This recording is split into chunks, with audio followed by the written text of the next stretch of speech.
Hey guys, this is Tad, your homestead provider. I'm going to go through my normal morning routine. I've had several people be like, how do you do everything that you do and work?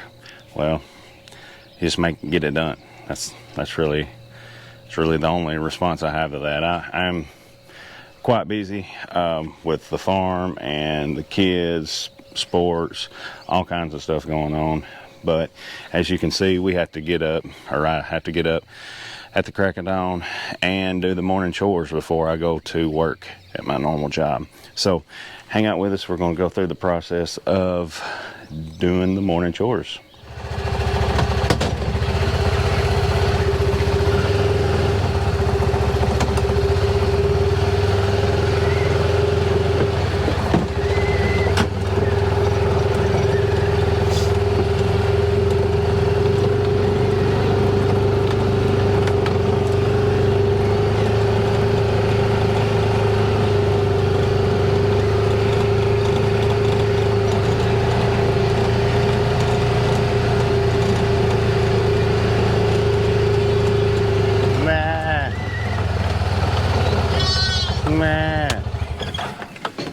So, I don't think I've told everybody yet, but we have a new lamb.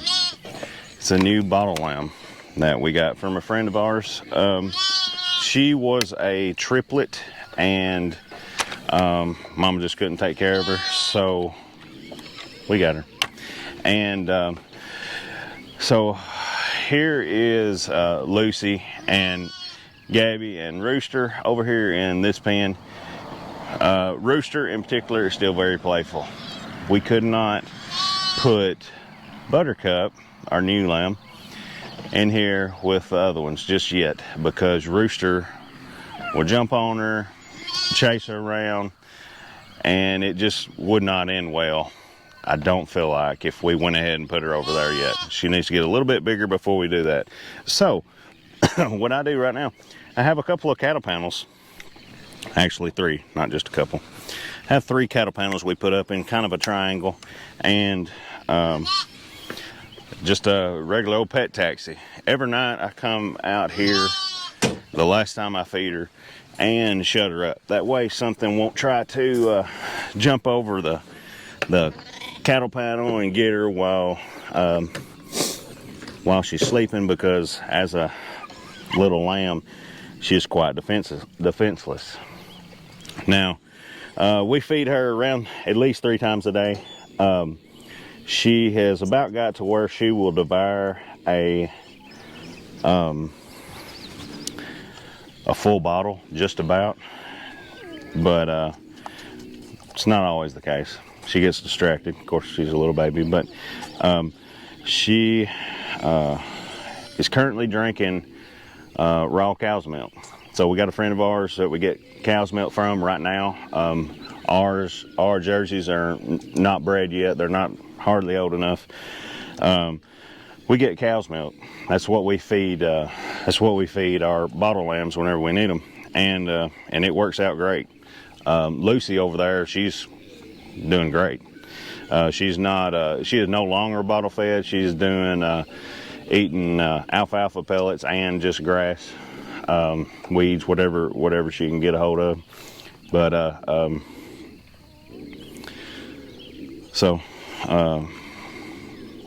old Buttercup here, she's growing quite a bit. She was really little when we got her, but she's doing good. Must be camera shy. She's not drinking too much today. Come on. Hey, excuse me. Come on. What are we doing? Hey. Gotta go. Alrighty, so next we move on to Gabby, Rooster, and Buttercup. So they know what's coming. This is how I get greeted every morning. This is an electric fence, but it don't hurt too bad whenever you get shot by it. But we're feeding, obviously, dog food to both the dogs, but Lucy tends to eat a little bit of dog food. I guess that's not any big deal, but it's kind of what it is. I do give her alfalfa pellets with some Redmond sheep mineral, and I mix it together, pour it in here. Once the dogs run her off, she comes over here and starts eating the alfalfa pellets. But that is them two. Now we're gonna go over here to the little feeder pigs that we're feeding out, and there's our breeding bunch back yonder. So we are going to move along.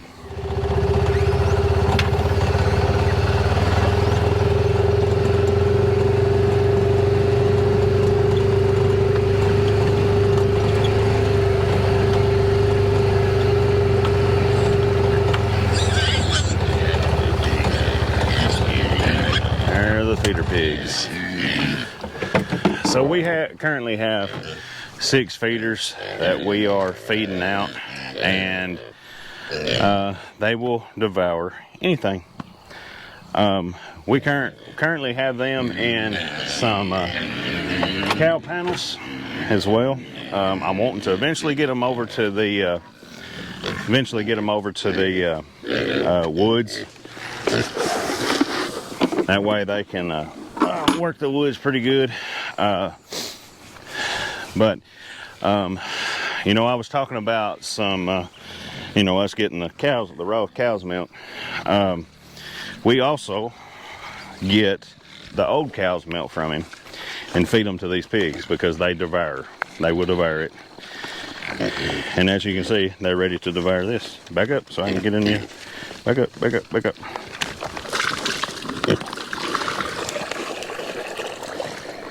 That right there, something they want all the time. I would sort of like to experiment eventually, not right now, with feeding out a hog in nothing but raw cow's milk. If you've ever did it, give me a comment, see, you know, tell me how it goes.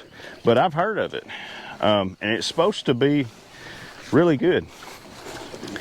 I don't know of anybody personally, but I've read about some folks feeding them out with just cow's milk and possibly supplementing with, you know, a little bit of grain, but the majority of their diet being cow's milk. I might try to do that one day and feed out one like that, see how it goes. But I don't know. I don't know if they could. I think they could survive just with that, but I don't really know. Anyway, we might try that out one day. All right, now we're going to go over here, ride down the field line a little bit and feed the hogs. Their feeder buckets are up there, and whenever we get to cranking this forward, they're going to cut out running, going up there to try to beat me. And the race is on. Who can get there first?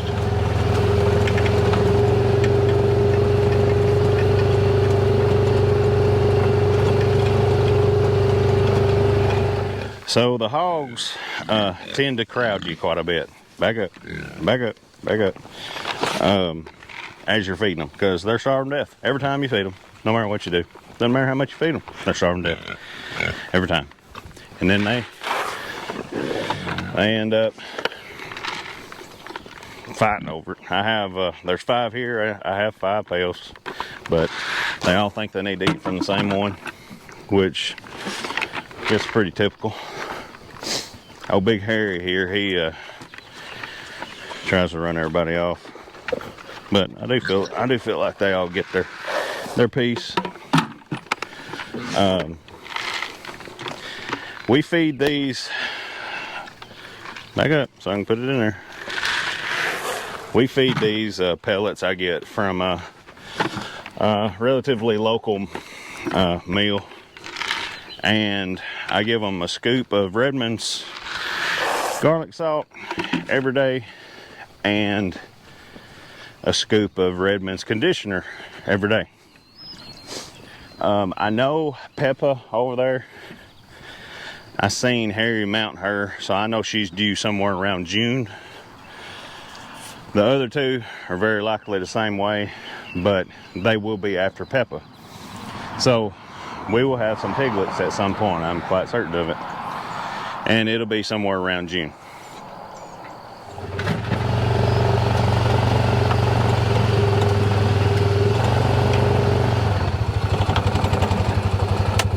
Now these right here are our meat birds. They are in Saskovage style chicken tractors. These right here are about 4 weeks old, I think, something like that. Anyway, they will be processed at the end of May. What I do, actually twice a day with these, move them to a new spot and feed them twice a day. Be sure they have plenty of water, and takes care of them until we can get back and do all this over again this evening. So let's move them up a little bit. These are I put these chicks in here this weekend, so they haven't learned how to walk with the thing yet, so it takes a little bit longer than usual because they don't want to cooperate. But in giving them fresh grass twice a day, it allows them to not have to lay in there and pick out of their own chicken manure. They can pick fresh grass twice a day.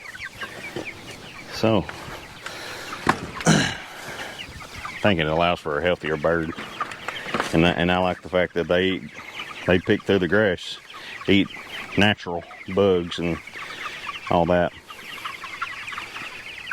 Come on, come on, come on, come on. There we go. So that has got them moved right there. You can see in there,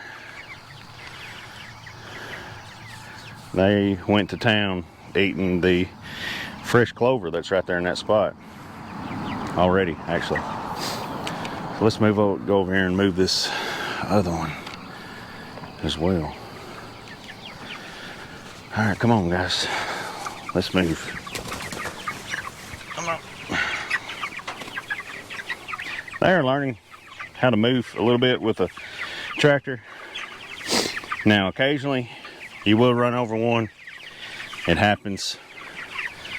But with this style tractor, you can see what you're doing, and you don't have to just don't have to go full force. So that makes it easier, so you can see them. That makes it easier to keep from running over them whenever you're moving them. I have also made a Joel Salatin style tractor, but in that one you can't see them too good. You run over a bunch. I like the Saskovage style tractors better, at least as of right now. I feel like it works better for us. The kids can move them. Brittany can move them whenever I'm not around to do it, or they do evening chores or something. I like this style better. So, all right, then let's go check out Ray.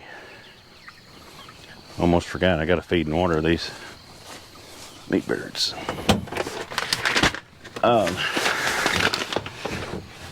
We get this feed right here. This is broiler feed. It comes from Etheridge, Tennessee, Taylor Family Farms. They grind their own feed, and it's really fine. I like it. I've used it for several years now. I do like it. I think the chicks like it, and as you can tell in there, they're going to town just wearing it out. Of course, that's what meat birds do, though. They eat, and eat some more. But I do feed these twice a day, especially the older they get twice a day feed.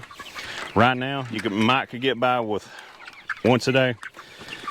You just kind of have to see how they do whenever you get here in the evening, do the evening chores, see how much they've eaten. And if they need them, obviously feed them. So I'm gonna go check the water, and then we are gonna go feed Ray. Now, as I was getting ready to leave, I noticed something, and I definitely think it's worth mentioning. Look at this right here. See how all that grass down there, right through up that side, right through there, is extremely green? Well, these tractors was over there just a few weeks ago. We processed 47, I think, Cornish cross this past weekend, and they were in the tractors that fertilized that area. And you could see the difference from this to that.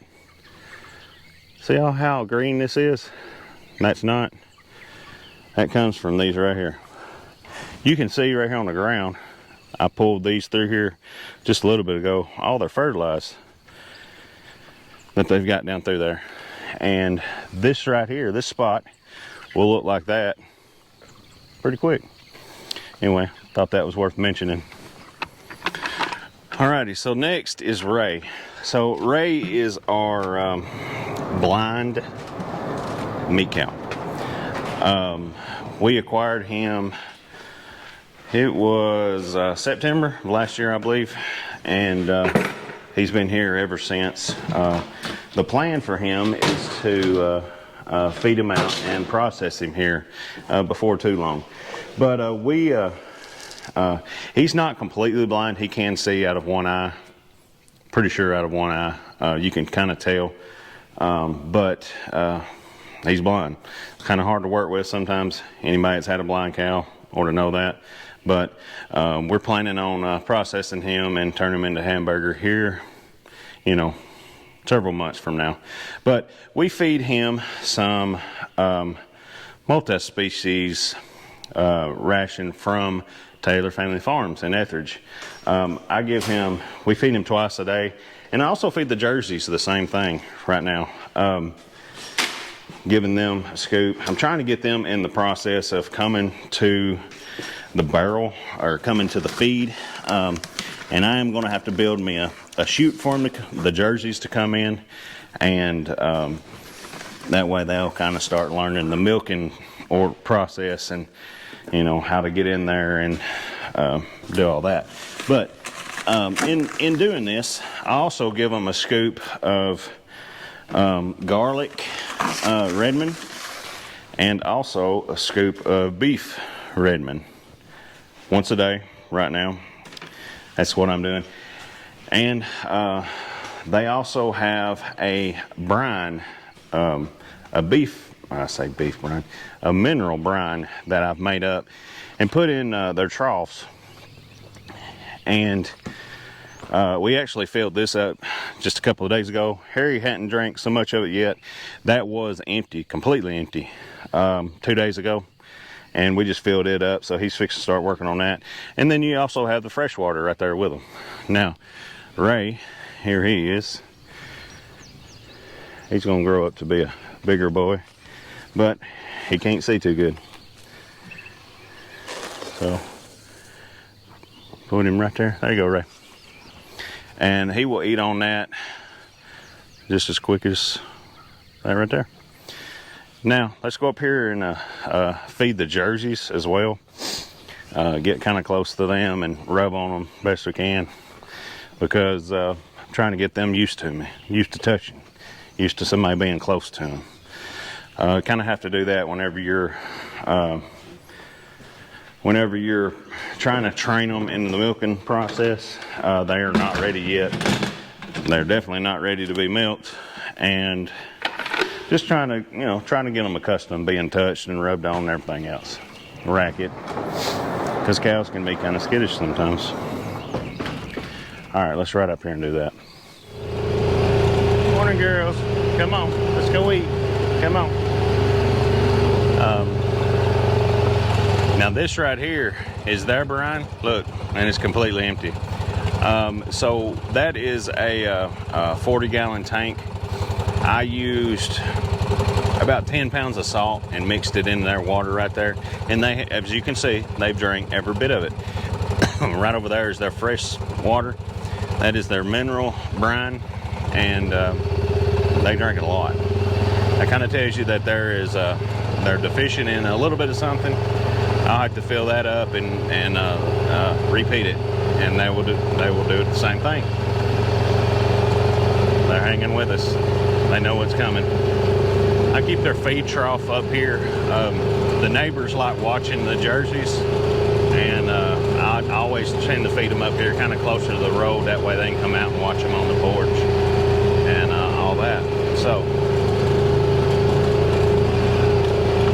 now cows are something of routine. There's a chance that since I'm holding this camera and this black tripod, that they won't come up here and mess with me too much, because there's something different. They are quite accustomed to me, but I'm holding this big black thing. They don't know what it is, and there's a chance they're not going to be real friendly today. Here you go, girls. There you go. Morning, Belle. Morning, Coco. Coco tends to be a little more skittish than Belle does. Still working with her, trying to get her to where she don't mind being touched and rubbed on. Belle here she could care less what's going on. She's very gentle Jersey. Got some flies on them. Now I do give them the Redmond with garlic in it. That is for fly prevention. But as you can see, it's not 100%. Now, if I didn't give it to them, that would probably be a lot. But I'm going to make up a natural fly spray and spray on these two cows here in the next few days. But there's the Jerseys. Now let's move on to the layer chickens and have something else I want to show you. All right, so we're up here at the layers, and I had something I want to show you. So GRUBTERRA contacted me. Hey Tad, would you be interested in trying out our fly larva? I'm like, well, sure. So these girls come running almost like they know that something is new, and they have something, and we do have something. Look at that. See how they just went to it? They are devouring these fly larvae. So GRUBTERRA is a company that uses pre-consumed organic food. They use food that's been thrown out by grocery stores and companies that is going bad, or they can't use for whatever reason, and they turn it into fly larva food.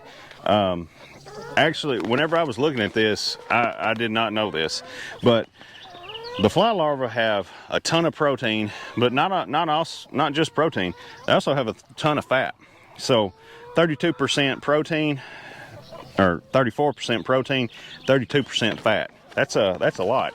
And as you can see, these girls just love it, devour it. Not only is it a good protein source, a good fat source, but it also has a lot of calcium. And these chickens right here, some of them are 3, some of them are 2.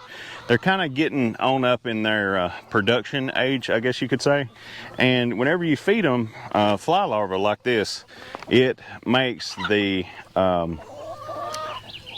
shell of the egg harder, because the older they get, the shells tend to get a little brittle and tend to crack more. So as you can see, the chickens love it. And I will post a link down in the description of this video where you can obtain these, and go check out GRUBTERRA because chickens love it. And as you can see, they're wearing it out. And not only are they enjoy eating it, it is very good for them. Just reading the back here, it also says that it keeps the feathers healthy. It is farm raised, you know. On the back, I'm just reading the description here. GRUBTERRA and our partner farms feed black soldier fly larvae pre-consumed food waste from supermarkets. That's like I was saying, like produce that didn't get sold for whatever reason. They feed it to the fly larvae, and in essence, it keeps the food waste and keeps the food waste out of the landfills. And they say for every 1 pound of GRUBTERRA's black fly larva, which is what this is 1 pound, it equals 20 pounds of food waste saved from a landfill. So with every 1 pound bag you get, these larvae in here consumed about 20 pounds worth of food waste that would have been just thrown away and took to the landfill for, you know, disposal. So you need to go check out this company. I do like the product. The chickens definitely like the product, and go check them out. I'll put a link in the descriptions where you can find them. Now let's go over here, and every evening, I should say, we shut the chickens the way they can't get into their nest box, because I don't want them roosting in their nest box and making a mess of it.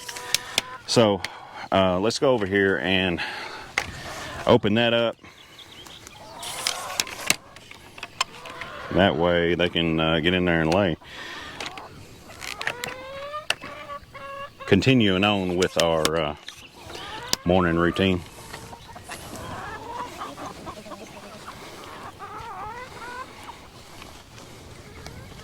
All right. So this, I'm actively building a new coop. This one works for now. As you can see, we moved around in the field. This is where it was. This is where it's going. And as we move that, it fertilizes the ground quite extensively. So let's get in here. I have one that managed to squeeze in there somehow. So it's just a board I put up to try to keep them out of the nest box at night. We get it down every day and put it up every evening. And there is their laying boxes now. All right, so that's it. Right now, look at the sunrise coming up. So that's all. That is the typical morning routine. Now, I do have a little bit more time before I have to start getting ready for work. I'm gonna go down and see if I can hoe a little bit in the garden before I go, and that'll wind the morning chores up. We will do this whole process again this evening, and feed everything, shut everything up, like the nesting boxes, and so on. So that's all I got right now. If you're enjoying this content, if you're liking this channel, give this video a thumbs up, subscribe to the channel, because you never know what I'm gonna come up with next. I do encourage you to go check out GRUBTERRA.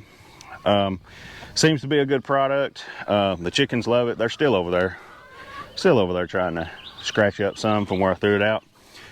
Go check them out. And that's all I've got right now. This is Tad, your homestead provider. God bless.